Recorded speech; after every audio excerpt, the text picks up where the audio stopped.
right, we're back. Puckett Maven bringing you the final match of the night. So it's going to Game 5, Round 11. I'm so excited. iSolation versus OpTic Nation. This is the way Maven and I close out series. We go the distance. We've already done it once in our first series. That's a lie. In our second series, TK versus Envy. Can iSolation take OpTic Nation the distance? Can they beat them before that, Maven? You said yes on the predictions. Chris, if there's one thing I can say about us, it's I mean, we're not overly good looking. We're not that intelligent. We aren't. But we have the stamina. We have the stamina to cast long matches. Yes. We'll be here till like midnight your time. But I picked ISO. Logically speaking, I have no idea why. I think it's really going to come down to the S&Ds though. That Havoc versus Mochilla, they've both just been going off. The two hottest players in S&D right now. Super hot. I think ISO can absolutely beat ON. They can, but will they? It's going to be very tough. What were the, just real quick, so I know who's hosting what game type. So, all right, interesting. ISO has chosen to host 1 and 4, so they took both the hard points, which I think is wise. That's what they've been doing a lot. Reason being, I think they're very confident in Silly and Havoc to come up with big plays in S&D. S&D not maybe as host prevalent, doesn't have as much say in the outcome of the game. I like this, knowing that they took both hard points. I think this is their best opportunity to take the series. I was actually doing some numbers before the series started. Let's look at our standings when we get a chance, but just looking at the game types themselves. OpTic Nation, 6 and 4 in hardpoint. ISO, 6 and 5. So you're basically as close as possible. Your searches, 2 and 5 is ISO. OpTic Nation is 5 and 3. And I think that's a big factor for why you see the disparity in their overall Pro League stats. 4 and 2 for OpTic Nation. Then ISO, as you see on the second card, currently sitting at the bottom half of the pack. These guys struggling quite a bit more. In what? Uplink? Well, especially Uplink. I mean, they're 2 and 4 in Uplink, but overall in the league, you got a 4 and 2 versus a 2 and 4 with OpTic Nation versus ISO. And even OpTic Nation isn't that super strong at Uplink. So I think that's the swing game in this series. OpTic Nation just 3 and 3, ISO with a losing record in it. If ISO wants to take this series, I think they can't just rely only on the search. They got to take one of the hard points, if not both, and the Uplink. Well, remember, was it a relegation? They didn't drop a hard point. They dropped one, whatever it was. They can be a very solid hardpoint team. I think it was Wednesday or Friday. I casted one of their matches, and it just was hardpoints they should have won. Dito expressed some frustration on Twitter, just kind of saying people aren't rotating. They need to rotate, and they're not. Whether they're looking for kills or whatever it might be, they're not rotating early enough. I like that Twitter is the place to have that discussion with your team. Right. Oh, I feed into it. I just I just stroke the fire. Just keep going, guys. Tell me all your innermost feelings, so that way, when I cast, I can talk about it. But no, he just said people weren't rotating early. It seemed like it was something they were aware of, a team problem that I had to have had a conversation about now, so I'm hoping that we're going to see that in the gameplay. Yeah. More solid rotations out of them. But the other thing, the reason I think the reason ISO was so good at relegation, the reason they made it into the LAN, is because they're one of the teams that stuck together the longest. And without having Llama, having these different fill-ins every couple of weeks, it seems, it makes it tough, especially when you're a team that kind of, I think, thrived and got by predominantly with your teamwork. Yeah, in the last week, ISO's been playing with quite a few subs. The lobby just kind of disbanded as well. But ISO has played with Havoc as their primary SMG. Silly bounces back and forth. You have Dito, who, great bow player, but does what he wants. And then you had Llama God, who is kind of your primary second SMG. Llama God gone, they brought in Parasite. They thought this would fix it after UMG Dallas. That didn't go well. Parasite on the team for just 4 days before he was asked to leave. And then they bring in Lacefield for tonight. He's a player that we've seen on Mutiny. He was at the relegation tournament, failed to qualify there. Then we saw at UMG Dallas, Mutiny was able to break into the group play, but didn't go very far. How good do you have to be in the SMG game, though, to hang with this OpTic Nation squad, Maven? Personally, I guess I think if I don't really see it as a weakness, but I think for this team, their AR game is stronger than their sub game, just because the way Moch has been playing, the way Ricky can go off. Bose, I think he's had, I guess, and this isn't trying to knock Bose. Bose is a great player, but when he drops like 40, 45 kills, I guess I'm still kind of like surprised. Like, wow, Bose just had a big game. Awesome. You just don't see him go off in hard points all that often. When he's playing well, when his sub's on, when he's playing aggressive, winning gunfights, I think they are a very, very solid hardpoint team. When he's a little more inconsistent, I don't think they're that strong of a hardpoint team. So that'll be, I guess, what I keep the eyes on for, is just kind of how Bose and Miracles play throughout the hard points. I think for the most part, at least for me, when I've been watching, Ricky and Moch have been pretty consistent. At least in my experience, when I've cast them, they've both been going off. I'm chugging energy drinks over here. Oh, let's get it. All right, I'm gonna chug one too. I got water. It's 10:48 p.m. We're just gonna drink drinks. Can you eat hand sanitizer? I'm kidding. Kids, I'm so excited. Kids, do not do that. Come on, just one squirt for the chat. Just one little sippy you can wash that Purell down with as much water as you'd like, Maven. Maven died on the ESR. He had half a gallon of Purell. It's good for you. It's good for your hands. It cleans your insides. It's clean. All right, let's take a look at our best of 5 maps here. It looks like we're going to be starting again on Compound. This map is still a little bit chaotic. Every time I watch it, it doesn't look like teams have super strong rotations or great holds on anything other than that money hardpoint. I want to see who's going to win the sub battle on this, because I think that's what it comes down to quite a bit. You can get your battles on the first hill. You can get a battle set up in the second hill, but really it's SMGs flying all over this tiny map. And I got to see, Lacefield, if you want to maintain that starter position on this ISO squad, I think now's your time to shine, buddy. He's going to be my player to start with here in game number 1. All right, let's kick things off. Yeah, that sub battle, that's one we'll keep an eye out for, especially, like you said, this isn't a BAL-dominated map at all. I mean, it's not really like BioLab at all, but in the essence that you're typically not going to have more than one BAL for the most part. Lots of sub action. It looks just like BioLab to me, Maven. Oh yeah, it certainly does. All the explosive gas everywhere. Yes. Oh yeah, these people switching it up. Lacefield's going to give him the horns though. I'm ready. All right, we're kicking things off with Lacefield. Here we go into the action. Game number 1, the final series of the night, going to be OpTic Nation going up against ISO. Lacefield going to be your first man, breaking into the hard point for ISO. He's able to get behind, just can't clean up that player. Finally gets him with a hip fire. 2 more are going to be challenging him. He's going to have to reload, try and collect himself. He will end up dropping to Bose. Yeah, if you got points for looking at people, Lacefield would be racking them up, but right now, OpTic Nation's inside. You got Ricky on the other side of the wall. Dito is the player to watch on this first hill for me on this isolation team, though. He's got a really strong long-range battle, kind of always known for his AR play. There, though, unable to finish the kill as Miracles turns and gives them the business. Solid start for OpTic Nation. ISO starting to find their way with Havoc clearing out the middle hardpoint.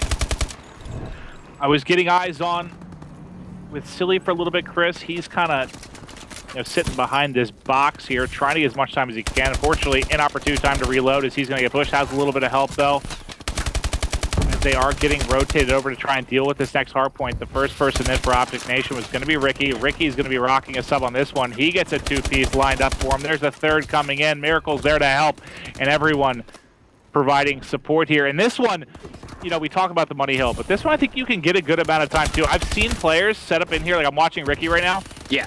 There have been players inside that I've watched them not get into a gunfight for like 30 seconds because the team does such a good job spreading out, controlling spawns, and picking up those people as they're trying to rotate across the map. I think this is one where you can get a lot of time in, too. And Moch is just laying down that cover fire. 2-piece with the BAL. You see Miracles and Moch not letting anyone get close to Ricky. Finally, he's going to get dropped. 15 seconds left. Ebos tries to hop in, and that's a poor decision. The pressure finally overcoming the OpTic Nation hardpoint, but what a great lead in your first 2 minutes. Being up 30 seconds, this is a good start. Can they keep it rolling? I'm on board with Havoc. He's so fun to watch in Search and Destroy. He's got ridiculous gun skill. It doesn't always play through, though, in the respawn game modes. At the start of this one, he's on a 3 streak. Let's see if he can keep it going throughout game number 1. Yeah, I think he's just one of those young players that he's going to have to adapt to the, I don't want to say the team game, but just, I guess, the respawn game more. I don't think he's a bad respawn player. He's just excelled so much in S&D, and sometimes your brain's just sort of wired for that. Like, you could just watch the way he plays out those 1v1s, those 1v2s, 1v3s, whatever it is, when he's by himself, or even 4-up, you can watch it and be like, God, he's just on another level right now. His decision-making, like, he knows exactly what players are going to be doing. I think how hectic respawn is, it just doesn't click for him as much right now, but I think it's going to more and more as he continues to play in the league. Nice movement around the hill from Lacefield. Buys time for Havoc to get in. A little bit of a team kill from OpTic Nation, also throwing them off this third hard point. It's going to rotate now, though, to the money hill, and here's Lacefield on your screen. He's got to break it right away. 2 players from OpTic Nation were inside. Gets the first. There's the second. Fantastic break already coming in from iSolation as OpTic Nation gets minimal points. Silly challenging. Miracles is going to win the second fight. Yeah, Miracles going off. He's 17 and 12 right now, but you do see ISO coming back in this one. They're only trailing by 9 points right now. 6.5 left to go in this. 30 points in this final money hard point. But, you know, we talk about how this is one of the easier ones to control. No one's really been able to lock it down for too long. You saw ISO for a bit. Now it's OpTic in. Bo's trying to deal with one player pushing him from down below. He's going to be taken out. And they're able to pull away a little bit, but this hasn't been a very clean hard point for either side, Chris. Yeah, I'm wondering if as the game progresses and the teams kind of learn the meta of this map, will they get better at breaking the center hard point? So far, it just seems, you know, swarm from both sides. Hope you can get lucky and get a 2-piece. But at the end of the 60 seconds, you're going to see about split time. 15 points separate these 2 squads. Miracles, though, with the 2-piece is going to be first onto the new hard point. Dito thought he killed the protection up top, but no, they're going to hold. Let's go over to Miracles and see what he's doing from inside the hill.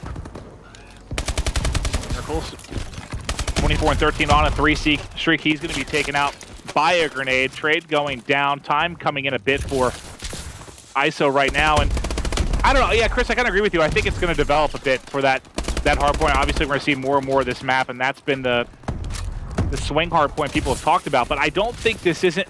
It's not like Black Ops 2. If that was Black Ops 2, you toss the trophy down, you're going to be able to lock that down so easily. This map, though, because of the spawns, how quick it is, how fast you move, you can swarm it over and over again, and I just feel eventually break it, and it seems to be getting that like that more and more. When people were first playing this map the first week or two, people were getting 50 seconds or so every time, it seemed. It's been getting a little more balanced. Look at Money B going on the longest flank possible, and he is going to get shut down. That was like 20 seconds. Embos was out of the action. He's 9 and 19, and yet his team is still in the lead, but that lead is diminishing quick. Silly was racking up some points top middle. Havoc trying to protect from the side, and it's Lacefield. Last one inside has to protect himself here with the ASM1. Gets one, but there's more players on the other side of this wall. And Chris, this is pretty much exactly what I was saying. When Bose goes off, when he has solid games in hardpoint, they win. When he struggles, it makes it very difficult for the team.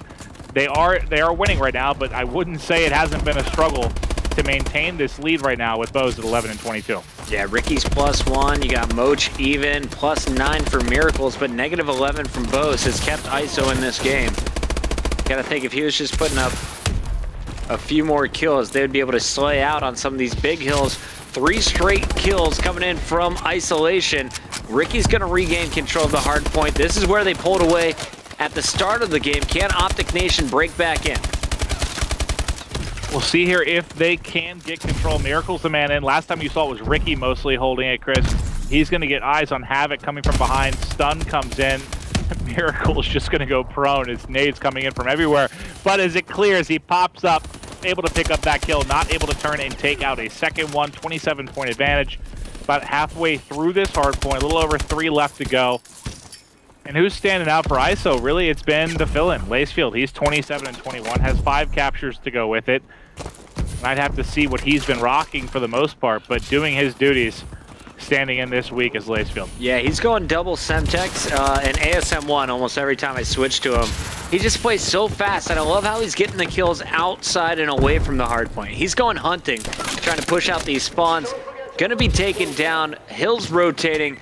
And we're going to go over to the new challenge. It's going to be Ricky and Miracles trying to hold on to this shack for a moment. Pressure coming from the left. Also a player on the flank behind Ricky to the right. It was Havoc trying to get in. Last time he was able to break that with a two-piece. He was only able to get one before falling. Ricky's still going to be in. Nades coming in. He's going to be taken out. You talked about the double syntax. That was Lacefield tossing both there, able to clear out Ricky. Now Moach trying to provide that AR cover. Can't get it going. Over to Miracles. I assume this is Miracles' host. Actually, as I say that, I remember ISO has both hosts. Right. So I didn't see who was at top, but yeah, they are hosting 1 and 4, I believe. Solid job by OpTic Nation then. And Miracles is going to be topping all players at the moment. 33-26, 9 captures. Trying to break back in. Looking at your overall numbers, it looks like Havoc, Miracles, and Ricky all about the same at the very top of your scoreboard. 5,500 points or more. Who's going off there? It was Ricky trying to win the gauge, and he was really dealing with 3 players trying to lock down this hard point. But now we've got a lead change. It is going to be going to ISO. Minute 35 left on the clock. This hard point is going to be everything. One of these teams is going to be able to pull away, I think, by 20 or 30. It looks to be ISO right now, is they're trying to get ahead. Bo's going to come in. He gets stunned up, not able to win a gunfight. Lacefield picks up another one. Dito with the 2-piece. And now Lacefield's got a work cut out for him. He just destroys Miracles. Another one waiting at the corner. Bo's waiting on help. He's going to drop pretty much immediately. He's the bait right now. And that's Moach that's able to pick up one. Miracles flies in as well. Dito was the last man, but there's only 15 seconds left. So best case scenario for OpTic is they've got a tie game going into the final hard point. Big final hard point. Lacefield challenging on the back end. It's going to clear up both players that were inside. So even these 5 points going back in favor of isolation, but it all comes down to this last hill, staying on board with Lacefield. It's Miracles and Embos in the hard point first. They clear out Moach, who is protecting with the AR. Lacefield grabs his Val, and now it's Lacefield charging in with the ASM-1. The kid is going off. There's his 40 bomb, 8th capture, 26 deaths on a 3 streak before finally falling. Nation out of time here, has to go huge right now. All up to Miracles here. And Miracles has been going huge time and time again. He tried to hold off the first break. He got 2 before falling, but this one's over. Game 1 gonna go to ISO. We talked about the fact that they can be a strong hardpoint team. They took both the hosts for the hardpoint. It's gonna come down to the S&D. And looking forward, Chris, I mean, for me, this is the battle of Mochilla and Havoc. I don't know about you, but I cannot think of 2 hotter players in S&D right now. They've both been playing out of their minds throughout the Season 3 league. I know Havoc's S&D, I don't think it's anywhere close to Moach's. Moach's is like a 1.6 or something absurd. Yeah, Moach has been stupid so far. But you've watched him. Havoc is a playmaker. I have to say, really impressed with Lacefield. Maybe it's just his host that they gave him for Game 1, so I'll be keeping an eye on Game 3 when I know none of the members from ISO are hosting. But 42-29. Welcome to the Pro League, my friend. Lacefield dropping some serious numbers, and his shot was on point with the submachine gun. Isolation takes first blood in our best of 5. When we come back, we're heading to Search and Destroy. Don't go anywhere.